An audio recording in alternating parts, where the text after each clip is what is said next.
இந்த ஒரு சப்ஜெக்டை தெளிவாக படித்தோம் அப்படின்னா 40 கொஷினுக்கு 30 கொஷின்ஸ்க்கு மேலே நம்மளால் கரெக்டாக ஆன்சர் போட முடியும். தெரியாத சில கொஷின்ஸை கால்குலேட்டட் கெஸ்ஸில் போட்டால் கூட 2-3 கொஷின் கரெக்டாக ஆனாலும் 35 கொஷின் கிட்ட நம்மளால் கரெக்டாக போட முடியும். நான் பாலிட்டி பற்றி தான் பேசிகிட்டு இருக்கேன்.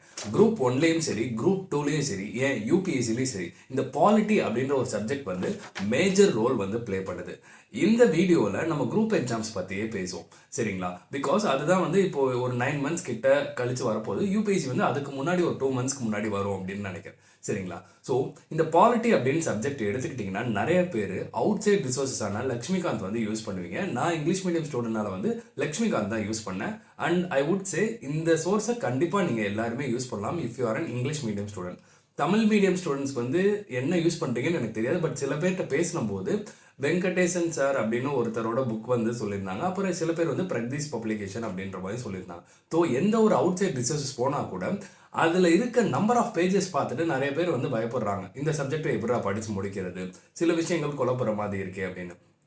நான் என்ன பண்ணேன் அப்படின்னு பார்த்தீங்கன்னா, முந்தானது ஒரு 3.5 hours to 4 hours வந்து ப்ரீவியஸ் இயர் கொஸ்டின்ஸ் அதாவது குரூப் எக்ஸாம்ஸ் நடத்துகிறாங்கள அந்த கொஸ்டின்ஸ் எடுத்து அனலைஸ் பண்ணி பார்த்தேன். சரி, பாலிட்டி அப்படின்றது வந்து எப்படி தான் கொஸ்டின்ஸ் கேட்குறாங்க. ஏன்னா இது வரையும் நான் பாலிட்டி கொஸ்டின்ஸ் வந்து குரூப் எக்ஸாம்ஸ் கொஸ்டின்ஸ் பார்த்த வரையும் போன குரூப் 1 ப்ரிலிம்ஸ் கொஸ்டின் கூட நான் அனலைஸ் பண்ணி பார்த்தேன். ரொம்பவே ஈஸியாக இருந்துச்சு அப்படின்னு நான் சொல்லுவேன். மேபி நான் ஏற்கனவே படிச்சிருந்தனால எனக்கு ஈஸியாக இருக்கலாம். பட் இதை எப்படி படிக்கணும் அப்படின்னு தெரியாமல் கூட சில பேர் இருப்பாங்க பார்த்தீங்களா? ஸோ அவர்களுக்காக தான் இந்த ஒரு வீடியோ வந்து மேக் பண்ணியிருக்கேன். இந்த வீடியோவில் நான் என்ன பேச போகிறேன் அப்படின்னு பார்த்தீங்கன்னா, ப்ரீவியஸ் இயர் கொஸ்டின்ஸ், அதாவது லாஸ்ட் 5 yearsன்னு நீங்கள் எடுத்துக்கோங்க. 2020 to 25 அப்படின்னு கூட எடுத்துக்கலாம், இல்லை 21 to 25 கூட எடுத்துக்கலாம். இந்த டைமில் நடந்த குரூப் எக்ஸாம்ஸ் இருக்கும்ல, இதில் வந்து சில கொஸ்டின்ஸ் வந்து பாலிட்டியிலேருந்து கேட்டிருப்பாங்க.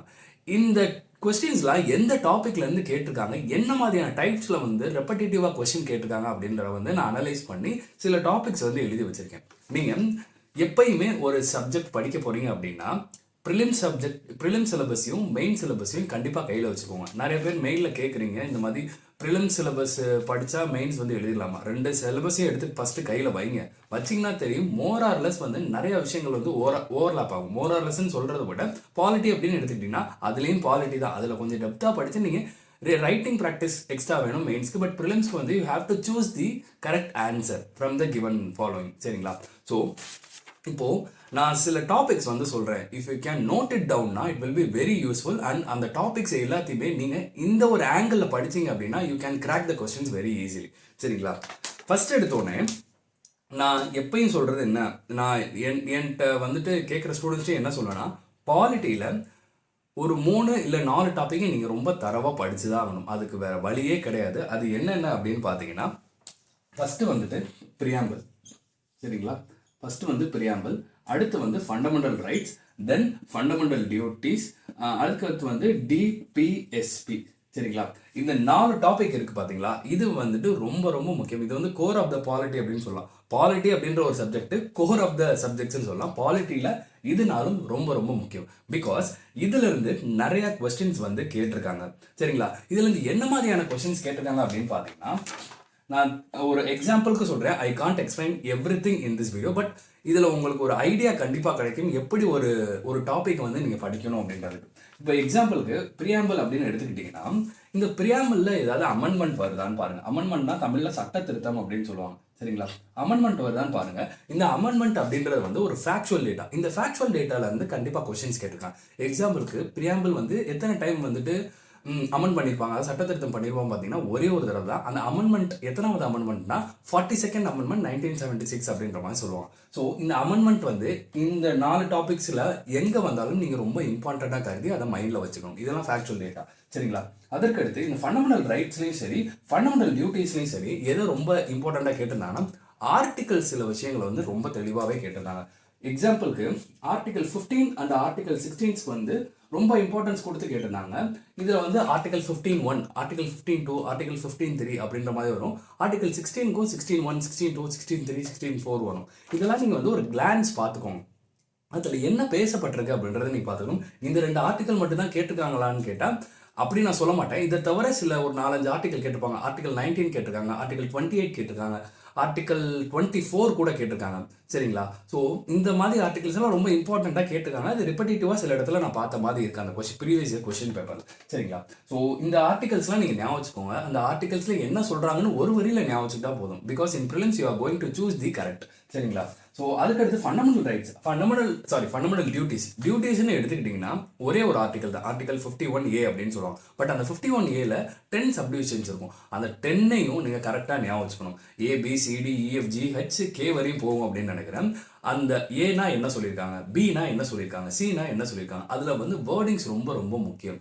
இப்போது 51Aல வந்துட்டு என்ன சொல்லியிருப்பாங்க, 51Aல என்ன சொல்லியிருப்பாங்க அப்படின்னு பார்த்தீங்கன்னா, நம்ம இந்த நேஷ்னல் ஆந்தம்கோ சாங்குக்கோ ஃப்ளாகுக்கோ எந்த விதமான தீங்கு விளைவிக்கிற மாதிரி இல்லை அதை குறைச்சி மதிப்பிற மாதிரி செயல்கள் செஞ்சிடக்கூடாது அப்படின்ற இங்கிலீஷில் கொடுத்துருப்பாங்க. ஸோ நான் தமிழில் சொல்கிறேன். நான் தமிழில் தான் எப்பயுமே ஞாபகம். Because when I am reading it in English I could get என்ன சொல்கிறேன், I could revive back what I have studied. சரிங்களா? So it will be easy.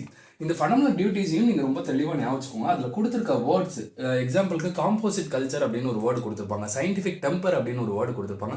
இந்த வேர்டெல்லாம் அந்த ஆர்டிக்கலில் எந்த சப்டிவிஷன் கீழே வருது அப்படின்னு பார்த்து வச்சுக்கோங்க. பிகாஸ் தே குட் ஆஸ்க் எந்த சப்டிவிஷன். இப்போ 51Aனா அந்த ஒரு ஆர்டிக்கல் நமக்கு தெரியும், பட் அதில் 10 விஷயங்கள் இருக்குது. 10மே 2 லைன் தான் வரும். அதை நீங்கள் மிஞ்சி போனால் ஒரு அரை மணி நேரத்தில் படித்து முடிச்சிடலாம். இவ்வளோதான். சரிங்களா? ஃபஸ்ட்டு இந்த மாதிரி விஷயங்களை அமெண்ட்மெண்ட் ஞாபகம் வச்சுக்கோங்க. அதற்கடுத்து வந்து ஆர்டிகல்ஸ் ஞாபகம் வச்சுக்கோங்க. அதுக்கடுத்து வந்து ஃபண்டமெண்டல் டியூட்டிஸில் கண்டிப்பான முறையில் அது என்னென்ன சப்டிவிஷன்ஸ் கீழே என்னென்ன வேர்ட்ஸ் இருக்குது அப்படின்றத ஞாபகம் வச்சுக்கோங்க. கடைசியாக வந்து நான் இந்த டிபிஎஸ்பி வரேன். இந்த டிபிஎஸ்பியில் மாற்றி எந்த மாதிரி விஷயங்கள் கேட்டிருக்காங்க அப்படின்னு பார்த்தீங்கன்னா, சோஷியலிஸ்டிக் பிரின்சிபல் அப்படின்னு சொல்லியிருப்பாங்க. சோஷியலிஸ்டிக் பிரின்சிபல்லேருந்து சில விஷயங்கள் கேட்டிருக்காங்க. அதற்கடுத்து இந்த ஆர்டிகல் 44 அப்படின்னு சொல்லுவாங்க, யூனிஃபார்ம் சிவில் கோடு அப்படின்ற மாதிரி. ஸோ இந்த விஷயங்களும் கேட்டுக்கலாம். அதுக்கப்புறம் முக்கியமான ஒரு அமெண்ட்மெண்ட் விட்டேன், 86th amendment act of 2002.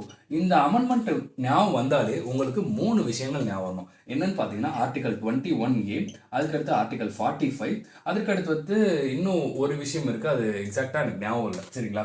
So 86th amendment வந்து என்ன பேசுது அப்படின்றத பாருங்கள், எந்த ஆர்டிகல்ஸ் பற்றி தான் பேசுது அப்படின்றத பார்க்கணும். அதற்கடுத்து இதில் முக்கியமான ஒரு அமெண்ட்மெண்ட்னு பார்த்தீங்கன்னா இந்த சாப்டர்ஸில் 97th அமெண்ட்மெண்ட் ஆக்ட் ஆஃப் 2011 அப்படின்னு சொல்லுவாங்க. கோஆப்ரேட்டிவ் சம்மந்தமாக இருக்கும். பார்ட் 9B அப்படின்ற ஒரு இதில் வரும். 243H அப்படின்னு நினைக்கிறேன். 243H2 243ZT சம்திங் ஏதோ ஒரு அந்த ஆர்டிகல் பேர்.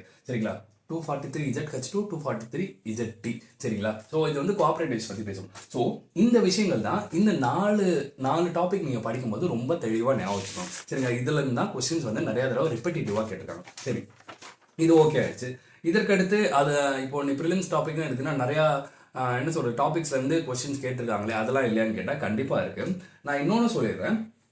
இந்த ஃபெடரல் ஃபீச்சர்ஸ் அப்படின்னு கான்ஸ்டியூஷனுக்கு ஒன்று இருக்கும். இது லக்ஷ்மிகாந்த் புக்கில் ஒரு டாப்பிக்காகவே கொடுத்துருப்பாங்க. இது என்ன டூயல் பாலிட்டி, அதுக்கடுத்து வந்து நான் எப்படி ஞாபகம் வச்சுக்கணும்னு சொன்னேன், D²WSRT அப்படின்ற மாதிரி நான் ஞாபகம் வச்சுக்குவேன். ஸோ ரிட்டன் கான்ஸ்டியூஷன், அதுக்கடுத்து வந்துட்டு supremacy of the constitution, rigidity of the constitution, அதுக்கடுத்து வந்து dual polity of the constitution, bicameral registration, அதுக்கடுத்து வந்து இண்டிபெண்டன்ட் ஜுடிஷியரி அப்படின்ற மாதிரி கொடுத்துருப்பாங்க. ஸோ இதெல்லாம் ஃபெடரல் ஃபீச்சர்ஸ். சரிங்களா? Federal features of constitution. இப்போ இந்த ஃபெடரல் ஃபீச்சர்ஸ் ஆஃப் கான்ஸ்டியூஷன் நீங்கள் ஒரு தடவை ஞாபகம் வச்சுக்கிட்டீங்கன்னா இதெல்லாம் யூனிட்டரி ஃபீச்சர்ஸ் அப்படின்றது தெரிஞ்சிடும். சரிங்களா? பிகாஸ் இப்போ கொஸ்டினில் யூனிட்டரி ஃபீச்சர்ஸ் கொடுத்துட்டு ஊடால ஒரு ஃபெடரல் ஃபீச்சரை சொருக்குனாங்கன்னு வச்சுக்கோங்களேன், அது உங்களுக்கு ஃபெடரல் ஃபீச்சர் தெரிஞ்சுட்டா போதும். ஏன்னா ஃபெடரல் ஃபீச்சர் 7 தான் இருக்குது. நீங்கள் அந்த புக்கில் பார்த்தாலே தெரியும். ஸோ இந்த ஃபெடரல் ஃபீச்சர்ஸ்லேருந்து கொஸ்டின்ஸ் வந்து அடிக்கடி கேட்டிருக்காங்க. நான் திருப்பி சொல்கிறேன், அடிக்கடி கேட்டிருக்காங்க. ஓகேவா? இதற்கடுத்து வேறு எந்த மாதிரியான டாபிக்ஸ்லேருந்து கொஸ்டின்ஸ் கேட்டிருக்காங்கன்னு பார்த்தீங்கன்னா, இன்னொரு முக்கியமான டாபிக் என்ன அப்படின்னு பார்த்தீங்கன்னா பஞ்சாயத்து ராஜ் இன்ஸ்டிடியூஷன். இதை வந்து தயவு செய்து ரொம்ப தெளிவாக படிச்சிருங்க. இதுலேருந்து நிறையா கொஸ்டின்ஸ் ரிப்பட்டேட்டிவாக கேட்டிருக்காங்க. மோஸ்ட்லி வந்து இந்த கமிட்டிஸ் இருக்கும். சரிங்களா? அந்த கமிட்டிஸ்லேருந்து they have asked the questions. சரிங்களா? இப்போ வரையும் நம்ம 3 விஷயங்கள் பார்த்துருக்கோம். ஒன்று வந்து preamble, fundamental rights, fundamental duty, DPSP. இதில் எப்படி படிக்கணும் அப்படின்றத சொல்லிட்டேன். அப்புறம் ஃபெடரல் ஃபீச்சர் சொல்லியிருக்கேன். அதுக்கடுத்து பஞ்சாயத்து ராஜ் இன்ஸ்டிடியூஷன் சொல்லியிருக்கேன். பஞ்சாயத்து ராஜ் இன்ஸ்டிடியூஷன்லையும் எது ரொம்ப இம்பார்ட்டண்ட்டாக கொடுத்து கேட்டிருக்காங்கன்னா கமிட்டிஸ் கொடுத்த ரெக்கமெண்டேஷன்ஸ் வந்து you have to learn very very deeply. Because they have ask questions from என்ன சொல்கிறது, நம்ம எதிர்பார்க்காத பாயிண்ட்ஸ்லேருந்து கூட தே ஹேவ் ஆஸ்க் கொஸ்டின்ஸ். சரிங்களா? அதற்கடுத்து நான் என்ன சொல்லுவேன் அப்படின்னு பார்த்தீங்கன்னா கொஞ்சம் ஈஸியானதையும் சொல்லிடுறேன். சரிங்களா? கமிஷன்ஸ் இருக்குது பார்த்தீங்களா, நிறையா விதமான கமிஷன்ஸ் இருக்கும். சரிங்களா? அந்த கமிஷன்ஸ் வந்து கண்டிப்பாக ஞாபகம் வச்சுக்கோங்க. அந்த கமிஷன்ஸ் எப்படி ஞாபகம் வச்சுக்கணும்னா அந்த கமிஷன் வந்து எந்த இயரில் உருவாக்கப்பட்டது, அந்த கமிஷனுக்கு யார் சேர்மனாக இருந்தாங்க, அது போக அந்த கமிஷன் சொல்லியிருக்க ஒரு 3-4 இம்பார்ட்டன்ட் ரெக்கமெண்டேஷன். ஒரு கமிஷன் எடுத்துக்கிட்டால் கிட்டத்தட்ட 15 ரெக்கமெண்டேஷன் சொல்லியிருப்பாங்க, இல்லை 200 ரெக்கமெண்டேஷன் கூட சொல்லியிருப்பாங்க. அது எப்படி உங்களால் ஞாபகம் வச்சுக்க முடியும்? சத்தியமாக அது முடியாது. சரிங்களா? So what I would say it's, கமிஷனில் நீங்கள் அந்த கமிஷன் ஆரம்பிக்கப்பட்ட இயர், அதோட சேர்மன் யார், இல்லை அதில் இம்பார்ட்டண்ட்டாக வேறு யாராவது பர்சனாலிட்டிஸ் இருந்தாங்கன்னா you have to keep that in mind. And along with that you have to remember 4 or 5 important recommendations. சரிங்களா? அதற்கு அடுத்து எதில் அந்த கொஸ்டின்ஸ் கேட்டிருக்காங்கன்னா act and year in the sense, இப்போ எக்ஸாம்பிளுக்கு என்ன சொல்லலாம் அப்படின்னு பார்த்தீங்கன்னா டொமஸ்டிக் வயலன்ஸ் அப்படின்னு ஒரு ஆக்ட் இருக்குது. சரிங்களா? இந்த டொமஸ்டிக் வயலன்ஸ் ஆக்ட் வந்து எந்த இயரில் கொண்டு வரப்பட்டது, போஸ்கோ ஆக்ட் வந்து எந்த இயரில் கொண்டு வரப்பட்டது, இதெல்லாம் வந்து மேட்ச் த ஃபாலோயிங்கில் கேட்டிருக்காங்க. நல்லா தெரிஞ்சுக்கோங்க, மேட்ச் த ஃபாலோயிங்கில் கேட்டிருக்காங்க. So establishment act, shop and establishment ஆக்ட்னு ஒன்று இருக்கும். சரிங்களா? அதுக்கு மினிமம் வேஜஸ் ஆக்ட்னு சில விஷயங்கள் இருக்கும். இந்த ஆக்ட்ஸ் எல்லாம் மேட்ச் த ஃபாலோயிங்கில் கொடுத்துட்டு இது இந்த சைடு வந்து இயர்ஸ் கொடுத்துறாங்க. So you have to learn what is the act and what is the year, and அந்த ஆக்ட் சொல்கிற சில விஷயங்கள் ரொம்ப எல்லாத்தையும் அவங்க கேட்கல, சில விஷயங்கள் தான் கேட்டிருக்காங்க. ரொம்ப இம்பார்ட்டண்ட்டாக ஆக்ட், இயர் இதை தான் கேட்டிருக்காங்க. அதற்கடுத்து என்ன அப்படின்னு பார்த்தீங்கன்னா ஆக்ட்னு சொல்லனால நான் இன்னொரு முக்கியமான விஷயம் சொல்லிடுறேன், RTI. சரிங்களா? Right to information act. இந்த ரைட் டு இன்ஃபர்மேஷன் ஆக்ட் படிக்கும்போது உங்களுக்கே தெரிஞ்சிருக்கும் அது எத்தனை நாளில் வந்து ரைட் டு இன்ஃபர்மேஷன் கேட்டால் கொடுக்கணும்னு சொல்லியிருக்கணும், யார்கிட்ட சப்மிட் பண்ணணும்னு சொல்லியிருக்கணும், ரைட் டு இன்ஃபர்மேஷன் வந்து எந்த ஆர்டிக்கல் கீழே வருதுன்னு கேட்டிருக்காங்க. ஸோ இந்த மாதிரி விஷயங்கள்லாம் ரைட் டு இன்ஃபர்மேஷனில் கேட்டிருக்காங்க. சரிங்களா? கண்டிப்பாக நீ ஒரு ஆக்ட் படிக்கும்போது எப்பயுமே அதோட இயர் ஞாபகம் வச்சுக்கோங்க, அதில் ஏதாவது டேஸ் கொடுத்துருந்தா அந்த டேஸை ஞாபகம் வச்சுக்கோங்க. அதுக்கடுத்து வந்துட்டு அது எந்த டிபார்ட்மெண்ட்டை சப்மிட் பண்ணால் we can get back information அப்படின்றத நீங்கள் தெரிஞ்சுக்கணும். சரிங்களா? ஆக்ட், இயர்ன்றது இது வேற. இது வந்து ஆர்டின்றது ஒரு தனி டாப்பிக்கே இன் ப்ரிலிம்ஸ் மெயின்ஸ்லேயே வந்து இது ஒரு தனி டாப்பிக்காக பாலிட்டிக் கீழே இருக்குது. சரிங்களா? கமிஷன் சொல்லிட்டேன்னு நினைக்கிறேன். கமிஷன்ற வரும்போது you have to keep in mind what is the year, who is the chairman, and what are the important recommendation given by the commission. சரிங்களா? எல்லாத்தையும் ஞாபகம் வச்சுக்க முடியாது, நான் திருப்பியும் சொல்கிறேன். ஓகேவா? இதற்கடுத்து இப்போது பார்லிமெண்ட் அப்படின்னு ஒரு விஷயத்துக்குள்ளே போனீங்கன்னா மணி பில் அப்படின்னு ஒன்று இருக்குது. சரிங்களா? தயவு செஞ்சு இதை வந்து ரொம்ப தெளிவாக படிங்க. ஈவன் யூபிஎஸ்சி நீங்கள் படித்தாலும் இந்த மணி பில் கான்செப்ட்ஸ் வந்து மாற்றி கேட்டுட்டு தான் இருப்பாங்க. இந்த மணி பில் வந்து எந்த அதாவது லோக்சபாவில் வந்து இனிஷியேட் ஆகுமா, ராஜ்யசபாவில் இனிஷியேட் ஆகுமா, அந்த மணி பில்லை வந்து கடைசியாக யார் சைன் பண்ணுவா, மணி பில்லோட ஆர்டிக்கல் என்ன, இந்த மாதிரி விஷயங்கள்லாம் you have to keep in mind. And money bill வந்து ராஜ்யசபாவுக்கு போனால் எத்தனை நாளுக்குள்ளே they have to return it அப்படின்ற விஷயங்கள்லாம் இருக்கும். இதெல்லாம் ஃபஸ்ட் டைம் படிக்கும்போது என்னடா கண்ணை கட்டி காட்டில் விட்ட மாதிரி இருக்கும். But when you have read the book for 2 times அப்படின்னா 3rd டைம் ரீட் பண்ணும்போது இவ்வளோ தானே அப்படின்ற மாதிரி இருக்கும். கண்டிப்பாக மூணு தடவை ரீட் பண்ண முடியுமான்னு கேட்டால் I will dam sure del it, கண்டிப்பாக ரீட் பண்ண முடியும். ஃபர்ஸ்ட் டைம் ரீட் பண்ணுறதுக்கு வேணால் ஒரு 25 to 30 days எடுக்கலாம். ஏன்னா ஃபர்ஸ்ட் டைம் நான் ரீட் பண்ணும்போது லக்ஷ்மிகாந்த் புத்தகம் அவ்வளோதான் எடுத்தது. அதுக்கப்புறம் நான் ரீடிங் கொடுக்கும்போது டைம் ரெடியூஸ்டு, அப்படியே 15 days ஆச்சு, 10 days ஆச்சு, திடீர்னு 7 daysலேயே வந்து என்னால் ஒரு தடவைலாம் முடிக்க முடிஞ்சிச்சு. சரிங்களா? It depends upon the practice. ஓகேவா? ஸோ மணி பில் பார்லிமெண்ட் ரொம்ப இம்பார்ட்டன்ட். அதற்கடுத்து என்ன அப்படின்னு பார்த்தீங்கன்னா இப்போது ஓகே இது இருக்குது ஒரே ஒரு நிமிஷம். வேறு என்ன கேட்டிருக்காங்க? ஓகே இந்த ஒரு விஷயத்தை விட்டுட்டேன், அதை மட்டும் நான் சொல்லிடுறேன். இப்போது மணி பில் மாதிரியே பார்லிமெண்ட் அப்படின்னு எடுத்துக்கிட்டிங்கன்னா லிஸ்ட் இருக்குது. சரிங்களா? இதில் இருந்தும் கொஸ்டின்ஸ் வந்து அடிக்கடி கேட்டிருக்காங்க. List in the sense union list, state list, concurrent list. இதில் வந்து எத்தனை சப்ஜெக்ட்ஸ் இருக்குது, எந்த இம்பார்ட்டண்ட்டான சப்ஜெக்ட்ஸ் வந்து எந்த லிஸ்ட்டில் இருக்குது அப்படின்றத பார்த்துக்கோங்க. இதுக்கு லிஸ்ட்டில் இருக்க 97 சப்ஜெக்ட்டையும் நான் வந்து ஞாபகம் வச்சுக்க முடியுமான்னு கேட்டால் கண்டிப்பாக யாராலையும் முடியாது. இஃப் யூ ஆர் என்ன சொல்கிறது ரொம்ப சூப்பர் ஹியூமனாக இருந்தீங்கன்னா கண்டிப்பாக உங்களால் ஞாபகம் வச்சுக்க முடியும். என்னால் முடியாது. ஆனால் இம்பார்ட்டண்டான சில விஷயங்களை நம்மளால் ஞாபகம் வச்சுக்க முடியும். இப்போ யூனியன் லிஸ்ட் அப்படின்னு எடுத்திங்கன்னா கண்டிப்பாக வந்துட்டு டிஃபென்ஸ் யூனியன் லிஸ்ட்டில் தான் இருக்கும், பேங்கிங் அண்ட் கம்யூனிகேஷன் வந்து யூனியன் லிஸ்ட்டில் தான் இருக்கும், அட்டாமிக் எனர்ஜி யூனியன் லிஸ்ட்டில் தான் இருக்கும், நம்மளுக்கே தெரியும் ரயில்வே யூனியன் லிஸ்ட்டில் தான் இருக்கும். அதே ஸ்டேட் லிஸ்ட்டில் எடுத்துக்கிட்டிங்கன்னா அக்ரிகல்ச்சர் இருக்கும், போலீஸ் இருக்கும், லேண்ட் இருக்கும், இந்த மாதிரி விஷயங்கள்லாம் இருக்கும். கன்கரண்ட் லிஸ்ட்டில் எடுத்துக்கிட்டிங்கன்னா எஜுகேஷன் இருக்கும், அதற்கடுத்து வந்துட்டு வைல்ட் லைஃப் இருக்கும், ஃபாரஸ்ட் இருக்கும், வெயிட்ஸ் அண்ட் மெஷர்ஸ் இருக்கும். சரிங்களா? ஸோ இந்த மாதிரி விஷயங்கள்லாம் லிஸ்ட்டில் இருக்கும். இந்த லிஸ்ட்டில் முக்கியமாக இன்னொரு விஷயம் என்ன கேட்டிருந்தாங்கன்னு பார்த்தீங்கன்னா டாக்ஸஸ் சம்மந்தமாக கேட்டிருந்தாங்க. எந்த டாக்ஸஸ் வந்து எந்த லிஸ்ட்டு கீழே வருது அப்படின்றத அடிக்கடி பார்த்தேன். ஒரு மூணு தடவைக்கு மேலே பார்த்துட்டேன்னு நினைக்கிறேன் ப்ரீவியஸ் இயர் கொஸ்டின் அனலைஸ் பண்ண போது. ஓகேவா? இதெல்லாம் ரொம்ப இம்பார்ட்டண்டான ஒரு விஷயம். இது தவிர ரொம்ப இம்பார்ட்டண்டாக நான் எதை சொல்லுவேன் அப்படின்னு பார்த்தீங்கன்னா அதாவது இதையும் சேர்த்து பிரசிடென்ட்டு வைஸ் பிரசிடென்ட்டு கவர்னர். சரிங்களா? இதுலேயும் இந்த பிரசிடென்ட் வைஸ் பிரசிடென்ட் இருக்குல்ல, இது ரொம்ப ஈஸியான டாப்பிக்காக தான் இருக்கும். இந்த பிரசிடென்ட்டை படிச்சிட்டிங்கன்னா கவர்னர் ரொம்ப ஈஸி. அதுக்கப்புறம் கவர்னர்லேருந்து ஆர்டிகல் சம்மந்தமாக நிறைய தடவை கொஸ்டின்ஸ் கேட்டிருக்காங்க. கவர்னர் ஆர்டிகல் சரிங்களா, ஆர்டிகல் 200 அப்படின்னு ஒரு ஆர்டிகல் இருக்கும். ஐ hope you all know it. அதுக்கடுத்து ஆர்டிகல் 201 அப்படின்னு இருக்கும். அப்புறம் கவர்னர் வந்துட்டு கவர்னர் சார்ந்த ஆர்டிக்கலே நிறைய விஷயம் கேட்டிருந்தாங்க. இப்போ நீங்கள் ஃபர்ஸ்ட் எடுத்தோடனே பிரசிடென்ட் படிச்சிருவீங்க, அதுக்கப்புறம் கவர்னர் படிப்பீங்க சரிங்களா. பிரசிடென்ட் மாதிரியே தான் கவர்னரும் இருக்க போகுது. பட் ஆர்டிகல்ஸ் எதுலேருந்து அதிகமாக கேட்டிருக்காங்கன்னா கவர்னர்லேருந்து கேட்டிருக்காங்க. அதுக்கு பிரசிடென்ட்லேருந்து கேட்கல அப்படின்னு கேட்டால் பிரசிடென்ட்லேருந்து கேட்டிருக்காங்க. பட் கம்பேரிட்டிவ்லி கவர்னர்லேருந்து அதிகமாக இருக்குது. மேபி வந்துட்டு இந்த லாஸ்ட் 5 இயர்ஸில் கவர்னருக்கும் ஸ்டேட் கவர்மெண்ட்டுக்கும் நிறைய கிளாஷஸ் நடந்துச்சுல, ஸோ அதனால கூட ஆர்டிகல்ஸ் அதிகமாக கேட்டிருக்காங்க. But they have concentrate more on articles, அதை நல்லா தெரிஞ்சுக்கோங்க சரிங்களா. அதற்கடுத்து இவ்வளவுதான். இதுதான் ரொம்ப முக்கியமான சாப்டர்ஸ்ல இருந்து வரக்கூடிய சில விஷயங்கள். ஃபர்ஸ்ட் என்ன சொன்னேன், 4 விஷயங்கள்: preamble, fundamental rights, fundamental duties, அடுத்து வந்து டிபிஎஸ்பி. இதை கண்டிப்பா நீங்க தலைகீழ புரண்டா படிச்சிருங்க. இதுல இருந்து நிறைய கொஸ்டின்ஸ் கேட்டிருக்காங்க. அதற்கடுத்து என்ன அப்படின்னு சொல்லி பார்த்தீங்கன்னா, அதே இடத்துல வந்துட்டு 86th அமெண்ட்மெண்ட் ஆக்ட், இது வந்து 3 ஆர்டிகல்ஸ் வரும். அந்த ஆர்டிகல் இருந்து நிறைய தடவை கொஸ்டின்ஸ் கேட்டிருக்காங்க. அதுக்கடுத்து கமிஷன்ஸ், என்னென்ன கமிஷன்ஸ், எக்ஸாம்பிள் சர்க்காரியா கமிஷன் அப்படின்னு ஒரு கமிஷன் இருக்கு. அது யாரால உருவாக்கப்பட்டது, அந்த எந்த இயர்ல உருவாக்கப்பட்டது, அதோட இம்பார்ட்டன்ட் ரெக்கமெண்டேஷன் இல்லை. எல்லா ரெக்கமெண்டேஷனையும் கண்டிப்பாக ஞாபகம், என்னால் முடியாது, உங்களால் முடிஞ்சால் ஞாபகம் வச்சுக்கோங்க சரிங்களா. அதற்கடுத்து வந்து பஞ்சாயத்து ராஜ் இன்ஸ்டியூஷன். இந்த பஞ்சாயத்து ராஜ் இன்ஸ்டியூஷன்ல இருந்து கமிட்டிஸ் கொடுத்த ரெக்கமெண்டேஷன்ஸ்ல இருந்து நிறைய கொஸ்டின்ஸ் கேட்டிருக்காங்க சரிங்களா. அதற்கடுத்து வந்து என்ன சொல்லுங்க, மணி பில். பார்லிமெண்ட் எடுத்தீங்கன்னா மணி பில் பற்றி ரொம்ப தெளிவாக படிச்சுக்கோங்க. அதுக்கடுத்து லிஸ்ட்டில் வந்து நான் சொல்லிட்டேன். டாக்ஸஸ் சம்மந்தமாக கொஞ்சம் நிறைய கொஸ்டின்ஸ் கேட்டிருக்காங்க. ஆர்டிஐ வந்து நீங்கள் ஒரு தடவை படிச்சிட்டிங்கன்னா மறக்காது. அண்ட் ரீசெண்டான இயர்ஸில் வந்து அது அமெண்ட்மெண்ட் ஆன மாதிரி எனக்கு தெரியல.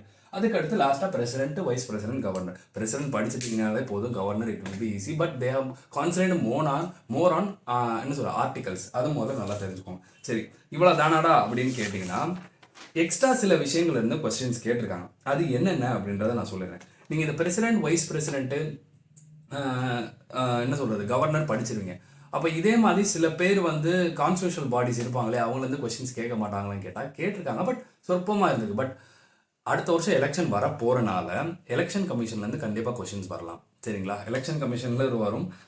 இன்னொரு கமிஷன் வந்து பார்த்தேன், சாரி, ஓகே, ஃபினான்ஸ் கமிஷன்லேருந்து கொஸ்டின்ஸ் கேட்டிருக்காங்க. 2 commissions, election commission, finance commission, இதுலேருந்து மாற்றி கொஸ்டின் கேட்டிருக்காங்க. எலெக்ஷன் கமிஷன் நீங்கள் எடுத்துட்டிங்கன்னா அதோட ஆர்டிகல்ஸ் 324, 325, 326 இதுலேருந்து கொஸ்டின்ஸ் கேட்டிருக்காங்க. வாட் யூ மீன் பை 324 அப்படின்னு பார்த்தீங்கன்னா, it is a power the election commission has. அது எப்படி சொல்லலாம்னா, சூப்பரிண்டெண்டன்ஸ்னு ஒன்று டேர்ம் இருக்கும். அதற்கடுத்து வந்துட்டு direction, control of the election. இதுதான் ஆர்டிகல் 324. ஆர்டிகல் 325 என்னன்னா எலக்ட்ரோல் ரோல் சம்பந்தமானது. அதாவது நம்ம பேர்லாம் அந்த எலக்ட்ரோல் ரோலில் ஏற்றுவாங்களா, அது சம்மந்தமானது ஆர்டிகல் 325. அப்போ ஆர்டிகல் 326 என்ன அப்படின்னு கேட்டீங்கன்னா, அடல்ட் சஃப்ரேஜ் அப்படின்னு சொல்லுவாங்க. அதாவது 18 வயசுக்கு மேற்பட்டோர் வந்து எலெக்ஷனில் வந்து ஓட்டு போடலாம் அப்படின்ற மாதிரி ஆர்டிகல் 326 பேசும். இது சம்பந்தமான கொஸ்டின்ஸ் வந்து அதிகமாக கேட்டிருக்காங்க சரிங்களா. அதற்கடுத்து என்ன அப்படின்னு பார்த்தீங்கன்னா, கோர்ட்டு சரிங்களா. கோர்ட்லேருந்து என்ன மாதிரியான கொஸ்டின்ஸ் வந்திருக்கு அப்படின்னு பார்த்தீங்கன்னா, நம்மளுக்கு தெரிஞ்சது supreme court, high court, district court. But இது தவிர அவங்க எதை நிறைய கொஸ்டின்ஸ் கேட்டிருக்காங்கன்னா, லோக்பால் அண்ட் லோக் ஆயுக்தா அப்படின்னு சில விஷயங்கள் இருக்கு. I hope you know it. Lokpal, Lok ஆயுக்தானா பீப்புள்ஸ் கோர்ட் அப்படின்ற மாதிரி சொல்லுவாங்க. இந்த கோர்ட்ஸ்லாம் எங்கே ஆரம்பிக்கப்பட்டது, எந்த இயரில் ஆரம்பிக்கப்பட்டது, இதோட பர்பஸ் என்ன அப்படின்ற மாதிரி தான் கொஸ்டின்ஸ் வந்து நிறைய இடத்துல கேட்டிருக்காங்க சரிங்களா. லோக்பால் அண்ட் லோக் ஆயுக்தா வந்து ரொம்ப தெளிவாக ஞாபகம் வச்சுக்கோங்க சரிங்களா. ஸோ இதுக்கடுத்து நான் என்ன சொல்லியிருந்தேன் பார்த்தீங்கன்னா, Lokpal, Lokayukta, court, high கோர்ட்லேருந்து கொஸ்டின்ஸ் கேட்டிருக்காங்க. ஹை கோர்ட் அண்ட் சுப்ரீம் கோர்ட்லேருந்து என்ன மாதிரி கொஸ்டின்ஸ் கேட்டிருக்காங்க அப்படின்னு பார்த்தீங்கன்னா, ஜட்ஜஸ் வந்து எந்த ஏஜில் ரிட்டையர் ஆவாங்க அப்படின்ற மாதிரி கேட்டிருக்காங்க. அதுக்கப்புறம் ஆர்டிகல் 136 அண்ட் 143 இந்த 2 ஆர்டிகளையும் சில இடங்களில் பார்த்தேன். 2 தடவை கொஸ்டின்ஸ் கேட்டிருந்தாங்க அப்படின்னு நினைக்கிறேன். எக்ஸாக்டாக எனக்கு ஞாபகம் இல்லை. எப்படி என்னால் இவ்வளோ ஆர்டிகல்ஸ் வந்து ஞாபகம் வச்சுக்க முடியுதுன்னா, நான் அவ்வளோ தடவை படிச்சிருக்கேன் அந்த புக்கு அவ்வளோ தடவை படித்தனால எனக்கு இந்த கொஸ்டின்ஸ் பார்க்கும்போது ஓகே, இந்த ஆர்டிகல்ஸ்லாம் இத்தனை தடவை கேட்டிருக்காங்க அப்படின்றது எனக்கு வந்து ஞாபகம். So continuous reading, continuous revising மூலமாக தான் உங்களால் ஒரு சப்ஜெக்டை வந்துட்டு உங்கள் ஹேண்டில் வந்து வச்சுக்க முடியும் சரிங்களா. ஸோ இதற்கடுத்து நான் முன்னாடி சொன்ன மாதிரி கமிஷன், இந்த லோக்பால், லோக் ஆயுக்தா மாதிரி இன்னொரு விஷயமும் கேட்டிருக்காங்க. அது என்ன அப்படின்னு பார்த்தீங்கன்னா, கேசஸ் இந்த சென்ஸ். எக்ஸாம்பிளாக நான் என்ன சொல்லுவேன் அப்படின்னு பார்த்தீங்கன்னா, இப்போது ஒரு கேஸ் வந்து நான் எழுதி வச்சுருந்தேன், அது எங்கே போச்சு, okay, Ramesh Thappar versus state of Madras. இது வந்து என்ன கேஸ் அப்படின்ற மாதிரி கேட்டிருக்காங்க. சரிங்களா? Ramesh Gopal versus state of Madras அப்படின்ற கேஸ் கொடுத்துட்டு அது எது சம்பந்தமான கேஸ் அப்படின்ற மாதிரி கொடுத்துருக்காங்க. எக்ஸாம்பிளுக்கு எனக்கு நல்லா தெரிஞ்ச கேஸ் என்ன பார்த்தீங்கன்னா கேசவன் வந்து பாரதி கேஸ். சரிங்களா? அது வந்து ஃபண்டமெண்டல் ரைட்ஸ்க்கும் டிபிஎஸ்பிக்கும் உண்டான ஒரு ரிலேஷன்ஷிப் பற்றி பேசும். அதே மாதிரி தான் மினரவா மில்ஸ் கேஸும். கேசவன் அந்த பாரதி கேஸ் எந்த இயரில் நடந்துச்சு, அதுக்குண்டான ஜட்ஜ்மெண்ட் என்ன, மினர்வா மில்ஸ் கேஸோட இயர் என்ன, ஜட்ஜ்மெண்ட் என்ன. இதே மாதிரி நீங்கள் படிக்கிற கேசஸ் எல்லாத்துக்கும் இயரு ஜட்ஜ்மெண்ட் என்ன கொடுத்தாங்க, இயரு ஜட்ஜ்மெண்ட் என்ன ஒரு லைனில் ஞாபகம் வச்சுக்கிட்டா போதும். சரிங்களா? ஸோ செகண்ட் இம்பார்ட்டன்டான திங்ஸ் வந்து Lokpal Lokayukta cases. High court supreme கோர்ட்டுன்னு வரும்போது அதில் நீங்கள் எதில் ரொம்ப இம்பார்ட்டன்ஸ் கொடுத்து படிக்கலாம், ஜட்ஜஸ் சார்ந்து படிக்கணும். ஜட்ஜஸ் வந்துட்டு என்ன மாதிரியான இயரில் வந்து ரிட்டையர் ஆகிறாங்க அப்படின்ற மாதிரி கொஸ்டின்ஸ் வந்து நான் பார்த்தேன். சரிங்களா? ஸோ இது தவிர இதுதான் ரொம்ப காமனாலிட்டியான கொஸ்டின்ஸாக இருந்து. இதை தவிர வேறு என்ன மாதிரி கொஸ்டின்ஸ் கேட்டிருந்தாங்கன்னா இது வந்து ரொம்ப சொற்பம் அப்படின்னு சொல்லலாம். டாக்ட்ரின் சார்ந்து கேட்டிருந்தாங்க. சரிங்களா? இப்போது ரூல் ஆஃப் லா அப்படின்னு நம்மளுக்கு தெரியும். சில டாக்ட்ரின்ஸ் இருக்குது. ஒரே ஒரு டாக்ட்ரின் மட்டும் எழுதி வச்சிருந்தேன். அது என்னது, doctrine of territorial nexus, doctrine of pith and substance, இந்த மாதிரி டாக்ட்ரின்ஸ்லாம் கேட்டிருந்தாங்க. டாக்ட்ரின்ஸ் கொடுத்துட்டு இது என்ன மீனிங் அப்படின்ற மாதிரி கேட்டிருந்தாங்க. பட் இதுதான் மெஜாரிட்டி. சரிங்களா? கொஸ்டின்ஸ் இப்படி தான் கேட்குறாங்க. நான் ரொம்ப தெளிவாக சொல்லிட்டேன். நான் திருப்பியும் சொல்லலாம் விரும்பலை. லோக்பால் அண்ட் லோகாயுக்தாவில் வந்து என்ன மாதிரி இயர், எந்த இடத்துல ஆரம்பிச்சிருக்காங்க, அதோட பர்பஸ் என்ன அப்படின்றத கேட்டிருந்தாங்க. கோர்ட்ஸ்க்கு வந்து எந்த இயரில் வந்து அவர் கோர்ட்ஸ்க்கு வந்து இதை சொல்ல மாட்டேன். ஹை கோர்ட்ஸ் படிக்கிறீங்க அப்படின்னா எந்தெந்த ஹைகோர்ட் எந்தெந்த இயரில் ஆரம்பித்தாங்க அப்படின்றத மட்டும் ஞாபகம் வச்சுக்கோங்க. அது வந்து கேட்டிருக்காங்க. அது மேத்ஸ் த ஃபாலோயிங்லையும் கேட்டிருக்காங்க. ஒரு கோர்ட் கொடுத்துட்டு அதோட இயரும் கேட்டிருக்காங்க. சரிங்களா? ரெப்படேட்டிவாக லாஸ்ட் 5 இயர்ஸில் வந்திருக்கு. ஸோ இந்த வீடியோ வந்து உங்கள் எல்லாருக்கும் யூஸ்ஃபுல்லாக இருந்திருக்கும் அப்படின்னு நான் நம்புகிறேன். ஏன் வந்து நான் பாலிட்டிக்கு பண்ணுறேன் அப்படின்னா எனக்கு பாலிட்டி ரொம்ப ரொம்ப பிடிச்ச சப்ஜெக்ட் அண்ட் ஈஸியான சப்ஜெக்ட்டும் கூட. வேறு ஏதாவது சப்ஜெக்ட்டுக்கு இந்த மாதிரி எடுத்து ஐ ஹாவ் டு டீகோட் இல்லை I have to analyse and tell you what all the things they have ask in the previous questions அப்படின்னா ஜஸ்ட் கமெண்ட் இட். இல்லை உங்களுக்கு வந்து பாலிட்டி படிக்கிறதுக்கு கொஞ்சம் கஷ்டமாக இருக்குது, என்கிட்ட ஏதாவது கைடன்ஸ் வேணும் அப்படின்னு நினச்சிங்கன்னா I am doing some paid guidance. சரிங்களா? ஸோ அதுக்கான லிங்க்கும் வந்து டிஸ்கிரிப்ஷனில் கொடுக்குறேன். if you need that na அதை ஃபில் பண்ணுங்க. if you want to ask some doubts அப்படின்னா வந்துட்டு என்னோட மெயில் ஐடி கொடுக்குறேன். you can contact me, I will reply back soon. சரிங்களா? ஸோ இந்த வீடியோ எல்லாருக்கும் ஹெல்ப்ஃபுல்லாக இருந்திருக்கும்னு நம்புகிறேன். உங்களோட ஃப்ரெண்ட்ஸ் யாராவது படிச்சுட்டு இருந்தாங்க அவங்களுக்கும் ஹெல்ப்ஃபுல்லாக இருக்கும்னு நினச்சிங்கன்னா do share this video and thank you.